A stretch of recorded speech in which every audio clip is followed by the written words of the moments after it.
కదా సార్.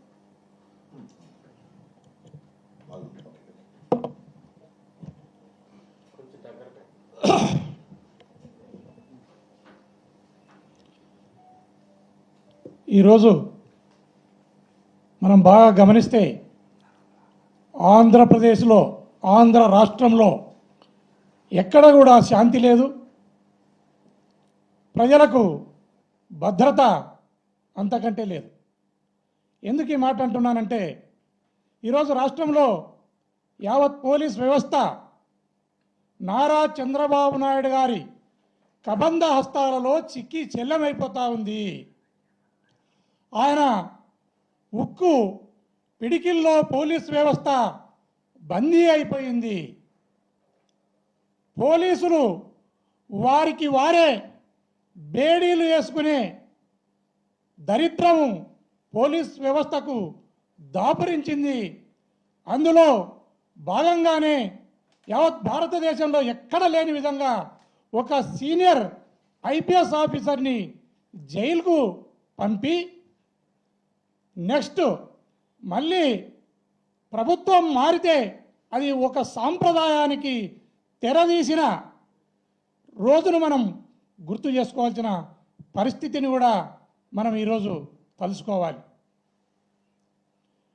మనం బాగా గమనిస్తే మన దేశం, యావత్ భారతదేశం అన్ని ప్రాంతాల నుంచి, అన్ని ప్రాంతాలలోని పౌరులు, ఆయా రాష్ట్ర ప్రభుత్వాలు అందరూ కలిసికట్టుగా ఈ దేశం యొక్క సమగ్రత కోసం, సార్వభౌమాధికారం కోసం పాకిస్తాన్ మీద యుద్ధం చేస్తూ ఉంటే, కూటమి ప్రభుత్వం మాత్రం మా వైఎస్ఆర్ కాంగ్రెస్ పార్టీ మీద యుద్ధం ప్రకటించింది. అడవి పంది వచ్చి చేనును మేసిపోతే, పొలాన్ని మేసిపోతే ఊర పంది చెవులు కోసినట్లు ఈ ప్రభుత్వం వ్యవహరిస్తూ ఉంది. దీన్ని ప్రజలందరూ కూడా గమనించాలి అని నేను వేడుకుంటున్నాను. ఈరోజు రాష్ట్రంలో ఎక్కడ చూసినా హత్యలు, తప్పుడు కేసులు, అక్రమ అరెస్టులతో యావత్ ఆంధ్రప్రదేశ్లోని వైఎస్ఆర్ కాంగ్రెస్ పార్టీని భయభ్రాంతులను చేసే కార్యక్రమానికి ఈ రాష్ట్ర ప్రభుత్వం శ్రీకారం చుట్టింది. ఎప్పుడు ఎలక్షన్ జరిగినా ఖచ్చితంగా చంద్రబాబు నాయుడు ఓడేది ఖాయం, జగన్మోహన్ రెడ్డి గారు ముఖ్యమంత్రి అయ్యేది ఖాయం. మళ్ళీ ఇలాంటి ఘటనలే పునరావృతం అవుతాయి. మీరు కూడా జైల్లోకి పోయే రోజులు దగ్గరలోనే ఉన్నాయి. దీన్ని ఈ రాష్ట్ర ప్రభుత్వంలోని అరెస్టులు చేయిస్తున్న పెద్దలు మర్చిపోకూడదని ఈ సందర్భంగా తెలియజేస్తున్నాను. అదేవిధంగా ఈరోజు అనంతపురం జిల్లాలో మొన్నటికి మొన్న రాప్తాడు నియోజకవర్గంలో లింగమయ్య అనే వ్యక్తిని హత్య చేస్తే, ఆ హత్య మరకలు ఆరకముందే ఈరోజు వైఎస్ఆర్ కాంగ్రెస్ పార్టీకి సంబంధించిన నారాయణ రెడ్డి, ముత్యాలమ్మ అని ఒక భార్యాభర్తను కూడా అత్యంత దారుణంగా ఆ లోకల్గా ఉన్న పరిటాల సునీతమ్మ ఆధ్వర్యంలోనే ఈ మర్డర్ జరిగిందని ప్రజలు చెప్పుకుంటున్నారు. ఇలా హత్యలు చేసుకుంటూ ఈ హత్యా రాజకీయాలను కంటిన్యూ చేసుకుంటూ పోతే ఈ ప్రజాస్వామ్యానికి ఎలాంటి విఘాతం కలుగుతుందో ప్రజాస్వామ్యవాదులంతా కూడా గమనించాలి. దాన్ని పక్కన పెడితే ఈరోజు ఈ మద్యం కుంభకోణం విషయంలో ఈ రాష్ట్ర ప్రభుత్వం చేస్తున్నది ఏంటంటే, ఖచ్చితంగా దీంట్లో జగన్మోహన్ రెడ్డి గారిని అరెస్టు చేయాలి అన్న ఉద్దేశంతోనే ఈ ప్రభుత్వం ముందుకు పోతా ఉంది. ఆయనను అరెస్ట్ అయినా చేయాలి, లేదా భౌతికంగా అయినా ఆయనను నిర్మూలన చేయాలి అని కంకణం కట్టుకున్నట్లు ఈ రాష్ట్ర ప్రభుత్వం భావిస్తూ ఉంది. ప్రజలందరూ కూడా అదే భావనతోనే ఈ ప్రభుత్వం పట్ల ఆ భావన కలిగి ఉందని ప్రజలందరూ కూడా భావిస్తున్నారని ఈ సందర్భంగా తెలియజేస్తూ నా ప్రెస్ మీట్ ముగిస్తున్నాను.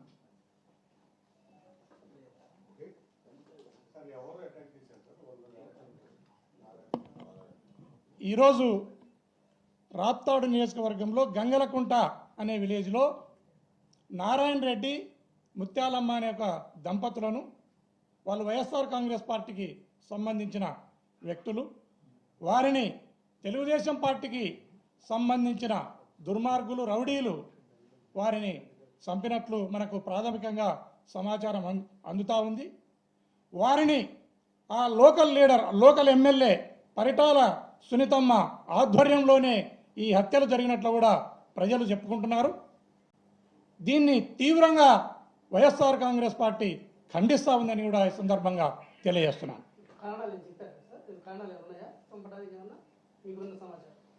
రాజకీయ కారణాలు కొంత, అదే విధంగా కొంత భూములకు సంబంధించిన డిస్ప్యూట్ కూడా ఉందని తెలుస్తూ ఉంది.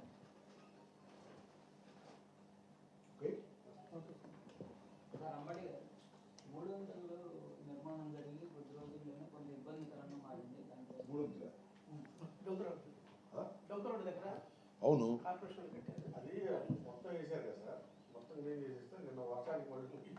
ఏది 300 అది మొత్తం వాటర్ వచ్చేసింది కదా నిన్న వేసవికాలంలో వచ్చిన వర్షానికే 60-70 రోజులు ట్రాఫిక్ అంతా మరలించి 13 కోట్లు ఖర్చు పెట్టి, అంటే డబ్బులు ఖర్చు పెట్టాలి, తొందరగా పనిచేయాలి, శభాష్. అంటే సౌకర్యం ఉందా లేదా, తర్వాత ఏమవుద్ది ఏంటి అనేటువంటి ఆలోచన జ్ఞానం లేకపోవటం వల్ల జరిగినటువంటి 3 వంతుల సంఘటన. 3 వంతులను పునర్నిర్మాణం చేస్తున్నామని మెరుగైనటువంటి ట్రాఫిక్ను పంపడానికి ఉపయోగపడుతుందని కదా చేసింది. మన వర్షానికి మొత్తం నిన్న వాళ్ళ ఫోటోలో కూడా చూశాను, మొత్తం వర్షం నీరైపోయింది, ట్రాఫిక్ అంతరాయం కలిగింది. మీరు చూసారు కదా ప్రాక్టికల్గా. రేపు నేను జనం ప్రశ్న ఏముంది, నా ప్రశ్న కూడా. ప్రత్యక్ష ఇక బ్రిడ్జిల కోసం ప్రత్యక్ష పోరాటం చేసేది ఏందయ్యా? ఇప్పుడు దానికి ప్రజల పక్షాన గొంతుకై చెప్తాం. ఇప్పుడు చెప్పాగా, ఆ 98 లక్షలతో 98 కోట్లతో ఆ శంకరవిలాస్ బ్రిడ్జి స్వామి వెయ్యిమాక నాయన, నువ్వు బాగా డబ్బున్నోడివే ఏంటి, బాగా డబ్బున్నోడివి, అమెరికా నుంచి వచ్చావు, కాస్త మేము చెప్పేది వినవయ్యా అని చెప్పాం. నేను చెప్తే చెప్పాను, వినకపోతే వినకపోయాడు. నేను వైఎస్ఆర్ కాంగ్రెస్ పార్టీ. అరే నీకు ఎన్జిఓస్, నాన్ గవర్నమెంట్ ఆర్గనైజేషన్స్, ఇతర పార్టీలు రౌండ్ టేబుల్ వేసి, అయ్యా 98 కోట్ల రూపాయలతో నువ్వు పెట్టే దీనివల్ల అది ఇంతే అయిద్దయ్యా. అంతకుముందు మీ పార్టీ వాళ్ళే గల్లా జయదేవు ఇప్పుడున్న స్పీకర్ గారు R&B మినిస్టర్గా ఉన్నప్పుడు ఏం చెప్పారు? 167 కోట్లతో వెయ్యాలని చెప్పారే. ఆ 167 కోట్లతో అవసరం లేదు, 98 కోట్లు వచ్చినాయి సెంట్రల్ గవర్నమెంట్ ఫండ్. ఏ స్కీమ్ అది? సేతుబంధు. దాంతో పూర్తి చేసేస్తాను ఎవడు చెప్పిన ఎన్నని మొదలెట్టాడా? శ్రీమద్ రమారమణ గోవిందో. ఆ 3 అంతుల పరిస్థితి ఏంటో ఈ శంకరవిలాస్ బ్రిడ్జి పరిస్థితి కూడా అంతే. రాసుకోండి, వాళ్ళని చెబుతారు, మనం ఏం చచ్చిపోంగా ఉంటాంగా ఇంకా 4 సంవత్సరాలు. ఇది కూడా అంతే. పెమ్మసాని గారు మీరు మంచి చేయాలనుకుంటున్నారో చెడు చేయాలనుకుంటున్నారో నాకు తెలియదు, కానీ ఎవడ మాట వినకూడదు అనుకుంటున్నారు, అది మాత్రం ఖాయం. ఎందుకంటే మీకు చంద్రబాబు నాయుడు గారి బలం ఉంది, డబ్బు ఉంది, అది కూడా ఫారెన్ డాలర్లు ఉన్నాయి. అందువల్ల ఎవడు చెప్పినటానికి లేదు. ఆ గుంటూరు 1 తీసేయి, గుంటూరు 2 తీసేయి, ఇంకో ఆయన వచ్చాడు కలెక్టర్ గారు, ఏదేది పచ్చిపాడు తీసేయి. వీళ్ళంతా మనం బ్రహ్మాండం టాప్. మన దగ్గర క్యాష్ ఉంది, చంద్రబాబు నాయుడు గారి దగ్గర పలుకుబడి ఉంది, కేంద్ర ప్రభుత్వంలో మంత్రి ఉంది. ఏదో స్వామి చెప్పినట్టు ఏముంది, ఆయన ఈ బ్రిడ్జి ఆ బ్రిడ్జి ఫెయిల్ అయితే వెళ్ళి అమెరికాలో వ్యాపారం చేసినాడు శుభ్రంగా. ఆయన సొమ్మేం పోయింది? సంక్రాంతికి పోయేది గుంటూరు ప్రజలు కదా. గుంటూరు దినదిన ప్రవర్ధమానంగా పెరుగుతున్నటువంటి ఒక మహాపట్టణం. నేను చెప్పాను, ఆ బ్రిడ్జి ఇంత బ్రిడ్జి అయిపోతే అది డెడ్, ఇదే పెరిగిపోయేది అంతా. మా సైడే పెరిగిపోద్ది, మాకేం అభ్యంతరం లేదు. ఇది పెరిగిపోద్ది నరసాపేట వైపు. అక్కడ ఒక బ్రిడ్జి వేస్తున్నాడు, మంచిది, సంతోషం, ధన్యవాదాలు. ఎక్కడ రెడ్డిపాలెం దగ్గర ఒక ఫ్లైఓవర్ వేస్తున్నాడు, మళ్ళీ అక్కడ ఒక ఫ్లైఓవర్ వేస్తున్నాడు. ఎక్కడది? అది సేతుబంది కిందే, పేరేచర్ల దగ్గర. ఈ 2 అయిన తర్వాత ఇది శ్రీమద్ రమారమణ గోవిందే. అంతే బ్రిడ్జిలు అవి కూడా, ఏసే బ్రిడ్జిలు కూడా సేతుబంది కింద, అదే సేమ్ డిపిఆర్ఏ. ఆ సెంటర్ ఎక్కడ? అవేంటి అభివృద్ధి చెందుతున్న ప్రాంతాలు ఏంటి? ఏం బుర్రాగా బుద్ధి లేకోకుండా ఇట్లా చేసి మూడొంతులు సామితే ఈ శంకరవిలాస సామెత కూడా ఏం అనుమానపడమాకండి. మళ్ళా 3.5 సంవత్సరాల తర్వాత మనం కలుసుకుందాం.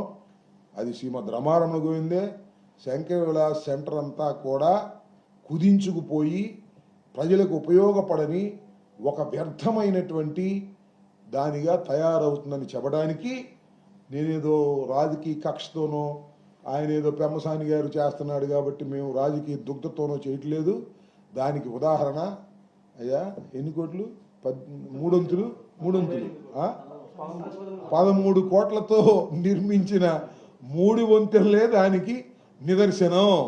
ఇది 98 కోట్లతో నిర్మించిన శంకరవిలాస్ కూడా శ్రీమద్ రమారమణ గోవింద.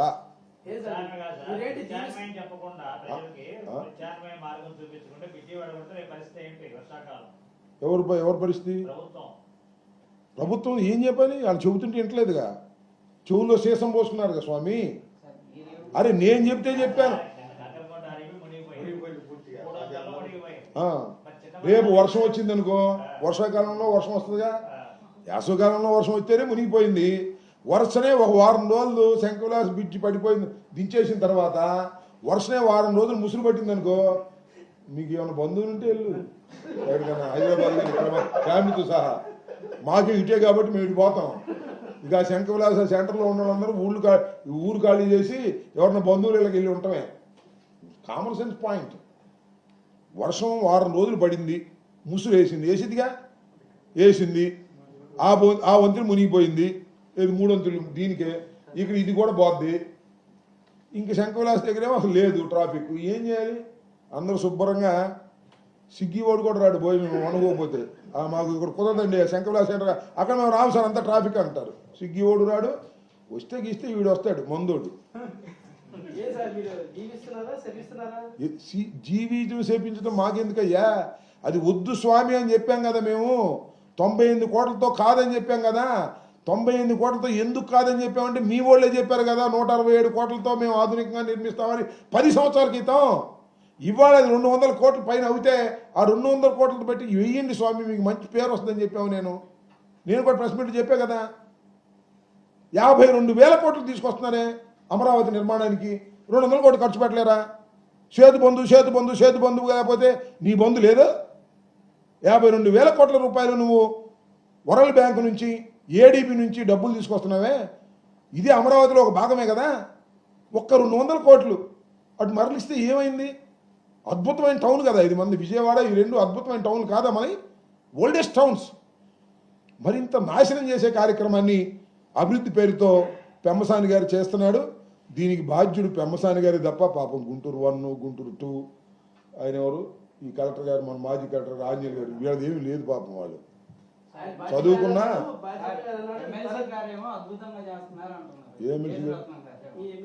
ఏమో అది నాకు తెలియదయ్యా.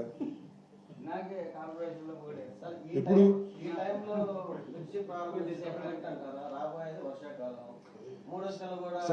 నేననేది ఎప్పుడైనా ప్రారంభించాలి, దాన్ని నేను ఒప్పుకుంటా. వాడు ఏదో వర్షాకాలం ప్రారంభించాల్సిందే కదా.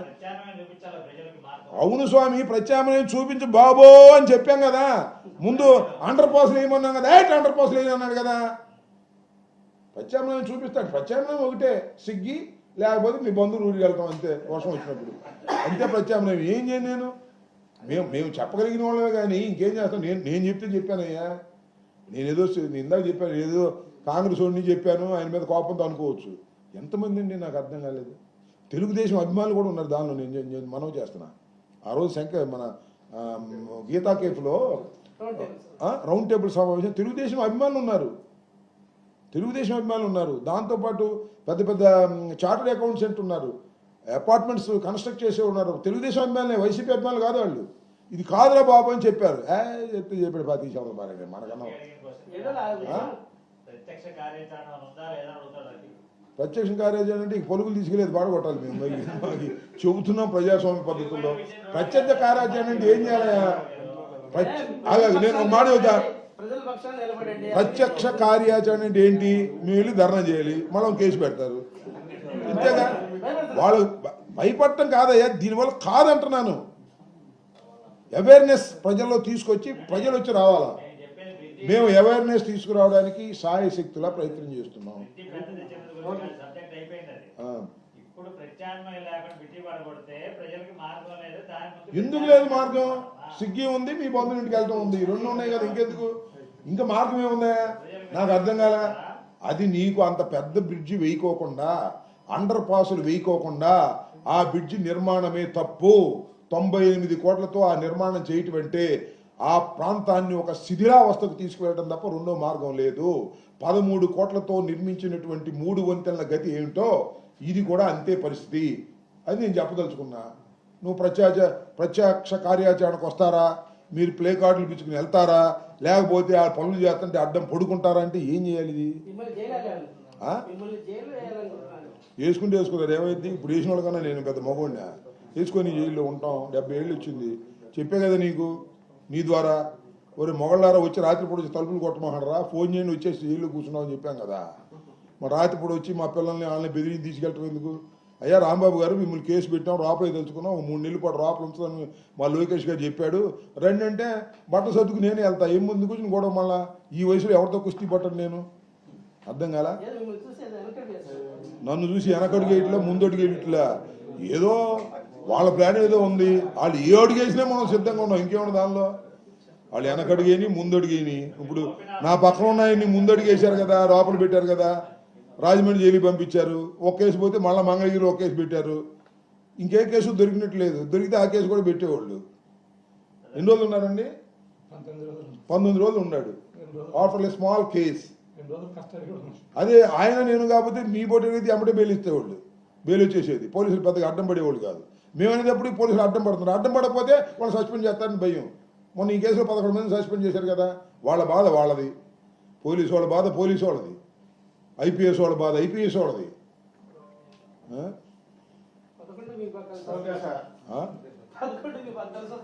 11 ఏంటి?